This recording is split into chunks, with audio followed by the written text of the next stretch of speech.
You can still continue reconfiguring them. You conceptualize them the way you want them to be, but the reeling them in has to do with being like radiant. It's like the moth to the flame. You have to be the flame. The flame is not out there seeking out moths, they come to it.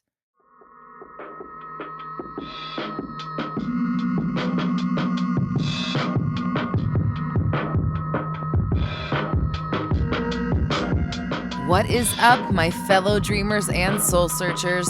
Welcome to the Roxy Talks Manifestation Podcast, your raw, unfiltered, and unapologetic source for all things manifestation related.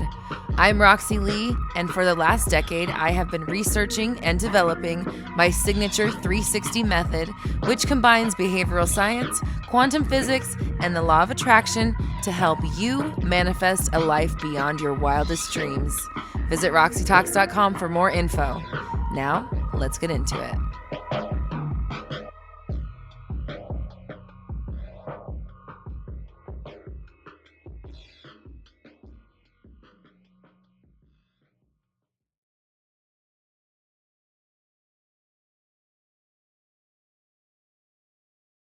Okay, Philip says, it used to be hot and cold, and I always felt like I had to initiate or do something to spark a convo. This time I just focus on myself. And they were reminded of me in public and was really pushing to message me about it. And then basically admitted that everywhere they go, they are reminded of me. Like I could explain this till the cows come home, but I just like the fact that you showed right there, you've been doing it, you've had off and on, it wasn't working out. You decided to take a week to just focus on yourself, and you weren't even intending that it affect your SP, right? Like it was just about you, and that worked. And this is what I've been trying to tell everybody. So please, as a member of the community, can you? I'm not begging, but I am kind of like, I need this in writing so that I can display this, so I can show people, look, this shit's real. Like when you put the focus on yourself, this is how it works. Yes, there is a bunch of content about how to manifest your person, but all that content is really about, it's almost about reconceptualizing, right? Like when you're writing my specific person, they're doing this, and you're visualizing and you're intending for them to do something, you're reconfiguring what's already in 3D, right? That's what you're, if you really look at the process, that's what you're trying to do. So it's not that that's not doable. It does work, but it's like the reconfiguration process isn't necessary. Okay, actually, you're helping me discover something. Sorry, I'm processing as this is all coming out. The reconfiguration process is not the drawing in process, right? Like that would be two different departments if you think about it. Like one is the magnetic drawing things to us department, feeling, body, right? Excitement, feeling in the body, right? That's what we talk about, what Joe Dispenza says. Whereas the mind, which produces the electrical charge, that's the thinking, the conceptualizing, the ideas, right? So you can actually see this at play right now. If you're focusing too much on the conceptualizing of your specific person, that's cool, but you're not doing jack shit probably to actually reel them in, which is what Philip just did. Thank you, Philip. Yes, Philip says yes, definitely. Thank you so much. Like, I'm like I feel like giddy. I'm like, oh my God, thank you. Like somebody, thank you. I just like, it's so perfect of a just a quick example of like, bro, focus on your motherfucking self, okay? Like fuck the fucking SP. I've said it so many times, but you have Philip right here telling you, when I put it on me, your SP was bombarded with you, right? I love it. I love it. I'm proud of you. I'm excited for you. And I just hope you pay attention to what works and keep doing what works. Catch my drift? You've already reconfigured them. It sounds like, or, you can still continue reconfiguring them. You conceptualize them the way you want them to be, but the reeling them in has to do with being like radiant. It's like the moth to the flame. You have to be the flame. The flame is not out there seeking out moths. They come to it.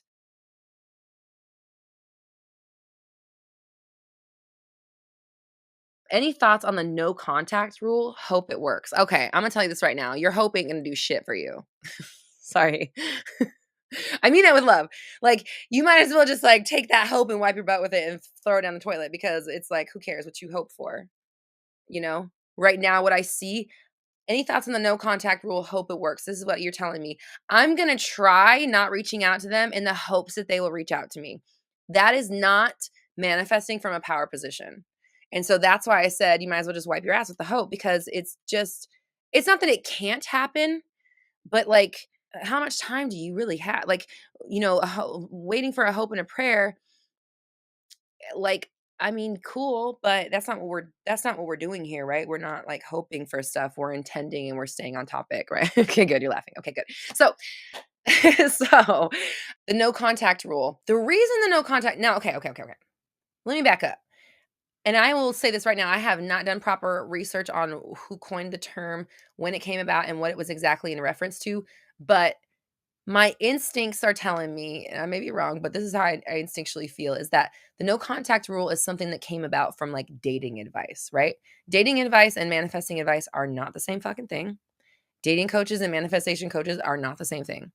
So if you're taking the advice on, that's 3D world advice. Do not contact them because they're gonna miss you and you're gonna blah, blah, blah. And there's all these like 3D reasons of why you're not supposed to, right? So again, I would advise against using dating advice for as manifesting advice, if that makes sense. Um, Now, having said that, I have a video on the no contact rule about no contact and why it doesn't work from an energetic state, or excuse me, not why it doesn't work from an energetic standpoint, but where you have to approach it from an energetic standpoint. Because if you're just doing this so you can get them, you don't understand how manifesting works, and it's not going to work in your favor because you're not doing it in your favor. You're doing it against your favor. So the reason why you would go no contact is for a few reasons. Earlier, like I said, you want to lessen your reaction to your triggers. That's one of them, because your SP is triggering, right? We talked about it earlier. Any manifestation that has not come through or is not behaving the way you want it to be can be triggering for you. And and I don't even mean like it's going to send you into a spiral. It can trigger you into thinking that what you have right there is what you have right there. And that alone is detrimental to your manifestation. So you have to be able to look at what's in the 3D and not give a fuck about it, and not let it affect what you think about the overall manifestation, how you interact with them, how it's going to work for you, and all that stuff. So part of no contact, in my perspective, is about the fact that you're lessening your exposure to this person or to reaching out to them, and you're preventing yourself from having more of a contradictory reaction to your 3D world, right? So it's like if you lessen the if you were, let's say that you were texting them every 3 days and they're maybe responding hey back and forth, or maybe you've texted them once and they haven't said shit back to you or whatever. If you're thinking about this contact, should I contact them? Can I? Should I? Would I? Will they respond? I don't know. What should I say? Should I do blah, blah, blah? All that stuff is not you describing or manifesting them as somebody that like can't stop thinking about you and always wants to reach out to you, right? Like, because that's where you want to conceptualize them, is that if they're going to reach out to anybody, I'm first on the list. Maybe your mom, fine. Like you're making things, like you're making it logical. Like if I'm your number one person, I'm the first person you're calling.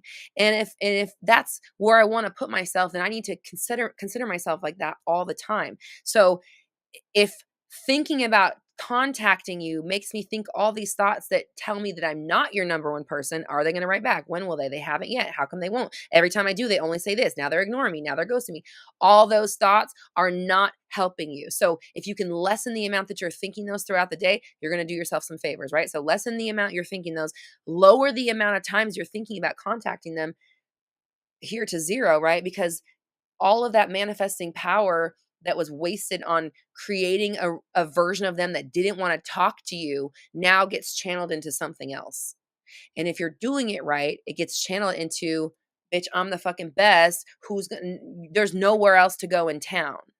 So you're working on becoming as radiant and energetic and magnetic and satisfied in life, so that you can easily magnetize all of the people to you that you want and need. And that's what this whole process is really about as far as manifesting goes. So my thoughts on the no contact rule are that it's great if you're using it in the right way, because if you're just using it to get them, you already are saying that you don't have them. But if you're using the no contact rule because you're like, you know what? I've been focusing way too much on them. I'm not manifesting what I want. It's making me all triggered. It's making me all fucked up. I'm going to stop thinking about them for this, let's say 30 days or whatever. I'm not going to worry about them. I don't care what they're doing. I'm not going to reach out to them. I'm going to focus 30 days on just making myself happy, being my best self, doing what I love, and just enjoying life.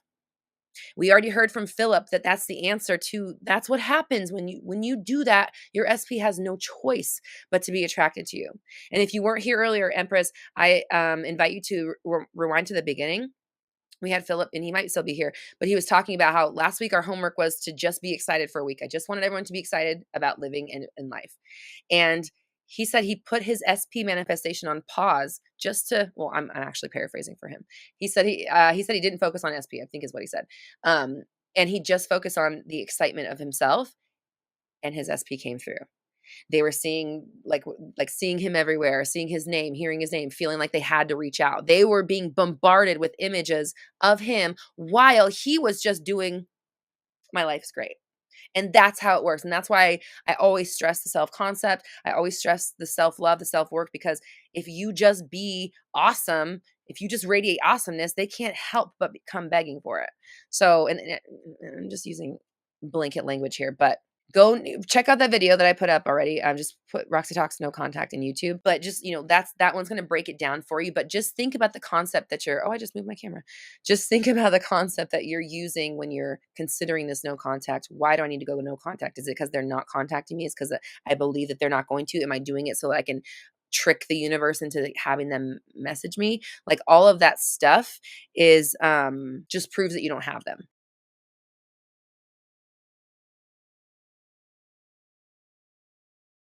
Aaliyah says, been rewriting people. How do I try my best to ignore the 3D and see them being the version I want? It's difficult in the moment to see the version I want sometimes. Yeah, it is difficult in the moment. It takes practice. It takes discipline. I always say awareness and discipline. Those are the cornerstones of 360 Method. That's my signature program, 360method.co, if you want to sign up or get info. But you've got to be aware. You have to stay super present in the moment when you're interacting with like think about it like this way. The SP, a specific person, whatever the manifestation is, the thing that you don't have that you want, if you're interacting with it in your regular life, it's probably it's most likely triggering you, right? Like it's most likely going to trigger you into thinking your current version thoughts, right? Like you see it, there it is. I know I'm trying to manifest it, but they're the fucking right there, fucking looking like it always has been, not changing. So it's in those moments that you keep it there, right? You prevent it from shifting. So I would say that just kind of like what we were talking about, like you've done the rewriting, the conceptualizing part. Now you have to do the actual physical validation of it in the 3D reality, meaning that if your rewrite is true, then you got to be super careful of how you think about it in real time while it's happening. So awareness and discipline, you got to pay attention. You need to know what you're saying. You need to be able to shut down a thought or sentence in the moment when it's describing, or reaction, I'll say a reaction as well, when it's describing or reiterating the current 3D, and you need to shift your focus, and you need to just like hunker down and shift and make yourself look at it differently, respond differently, think a different thought, think a more expansive thought, think a thought that's more like if you catch yourself saying, this fucking shit's not working. You know what? Actually, it is working. It is unfolding, or it's always been working, or something, just literally something that can redirect you back to the correct direction, right? Um, the way that I look at manifesting, my approach, the way I teach 360, all that stuff, I look at it like this. Like every second of every thought you think, let's look at it like this. Every thought you think is like a footstep, and you're always taking footsteps. Like if you're alive on planet Earth, you're taking footstep after footstep after footstep after footstep from the moment you're born to the moment you die. So if I can't stop taking footsteps, which I can't, you can't, I mean, like think about thinking. We can slow our thinking and we can like pause it. And that's what we do with meditation, is trying to slow it and do it more deliberately so we can uh, point ourselves in the proper direction, thought by thought. But that's where awareness and discipline comes in. That's exactly what I'm talking about, is you got to know that what thoughts you're saying. You need to know if your feet are leading you in the direction of a reality you want to be in, or are your steps or feet, whatever thoughts, leading you in a reality that you don't want to be in. And you always have to be aware of where you're stepping. Like if you don't want to step in shit, you better be watching where the fuck your feet are going. Basically is my point, right? So if you don't want to be stepping in shit in your 3D reality, watch where the fuck you're going. And it sounds like you're not. It sounds like you've accidentally gotten yourself to like a shit field and you're just like looking all everywhere but down. Why the fuck does it smell like shit everywhere? Sorry, this is a very language heavy. My husband's laughing in the other room. This is a very language heavy episode. I don't know why. So awareness and discipline. Watch where you're stepping and then don't fucking step there.